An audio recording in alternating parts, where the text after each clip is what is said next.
कई बार आप middle aged person 40 से 60s में मेल या फीमेल में देखोगे तो यहाँ पे येलोइश या व्हाइटिश या पैच जैसा दिखता है। तो दोस्तों वो होता क्या है, क्योंकि कई बार पेशेंट पूछते हैं कि ये क्या हो गया हमको अचानक से।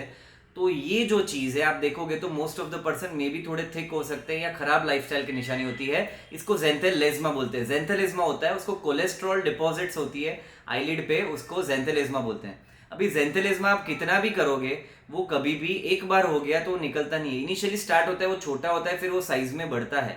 कई बार पेशेंट को लगता है कि क्या हम कोई नेचुरल तरीके से या कोई क्रीम से हम उसको मिटा पाएंगे, तो ये नहीं होता है। ये बाय प्रोडक्ट है आपकी खराब लाइफस्टाइल की, आपकी खराब जो लाइफस्टाइल आपने की हुई है, फूड हैबिट है, स्लीपिंग पैटर्न है, स्ट्रेस है, उससे कोलेस्ट्रॉल लेवल आपका एक एज के बाद बढ़ता है। कई बार फैमिलियल भी होता है। वो कोलेस्ट्रॉल लेवल है जो डिपॉजिट होता है आईलिड पे या यहाँ पे नोज के साइड में, उसको कोलेस्ट्रॉल डिपॉजिट को ज़ेंथेलेस्मा बोलते हैं।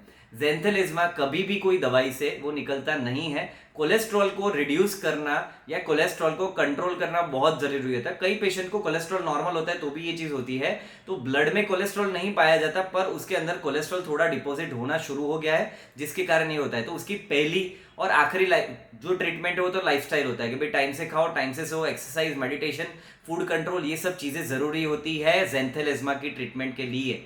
सेकेंड जो होता है वो होता है टेम्पररी। टेम्पररी मतलब वो एरिया से निकल जाएगा पर दूसरी जगह पे हो सकता है, अगर कोलेस्ट्रॉल को कंट्रोल में नहीं किया तो आप अच्छे से फिजिशियन के पास जाइए और कोलेस्ट्रॉल कंट्रोल कीजिए, जिम में जाइए और आपका कोलेस्ट्रॉल कंट्रोल कीजिए, बहुत जरूरी होती है। और दूसरी चीज होती है, कई लोग आपको नाइट्रोजन थेरापी, लिक्विड क्रायोथेरापी बोलेंगे, तो वो मेरे मुताबिक उसमें इतना अच्छा रिजल्ट नहीं आता है, बिकॉज ये डेप्थ में से आता है और आई की जगह पे होती है, तो थोड़ा संभाल के करना चाहिए। तो ये प्लास्टिक सर्जन होते हैं, वो अच्छी तरीके से निकालते हैं। तो आप क्या कर सकते हो, दो चीज, एक लेजर से निकलता है और दूसरा सर्जिकल निकलता है। सर्जिकल जो होता है मेरे नॉलेज के मुताबिक, एक्सपीरियंस के मुताबिक सबसे बेस्ट तरीका होता है, बिकॉज वहां पे रिकरेंस होने के चांसेस कम रहते हैं, बिकॉज वॉल में से निकला होता है और पतला सा एकदम लेयर निकालते हैं और उसको छोटा सा स्टिच करते हैं, जो बेस्ट होता है। और दूसरा अगर छोटा है तो हम लोग ट्राई कर सकते हैं लेजर थेरापी से, जिसके कारण जो पेशेंट है तो वहां से हमने निकाल दिया और उसका जो वॉल है, उसका जो जर्मिनल लेयर है, उसको भी हमको निकालना पड़ता है। वो रिकरेंस होता है, रिकरेंस मतलब वो फिर से होता है और वहां पे फिर से प्रोसीजर करनी पड़ती है। ऐसे भी पेशेंट हमारे पास आते हैं। तो ये खाली वो प्रोसीजर नहीं है कि बस एक बार कर ली, ऊपर ऊपर से निकाल दिया और हो गया। इसको जड़ मूल से निकालना बहुत जरूरी है, जिससे वापस ना आए। तो ज़ेंथेलेस्मा की दो ट्रीटमेंट है। सबसे पहली and important is lifestyle and second is consult your plastic surgeon और डर्मेटोलॉजिस्ट। आप ऐसे कोई भी फ्रेंड देखो 40 से 60s में जहाँ पे इनको यहाँ पे थोड़ा वाइटिश स्ट्रक्चर हो, उनको आप डॉक्टर को कंसल्ट करने का बोलिए।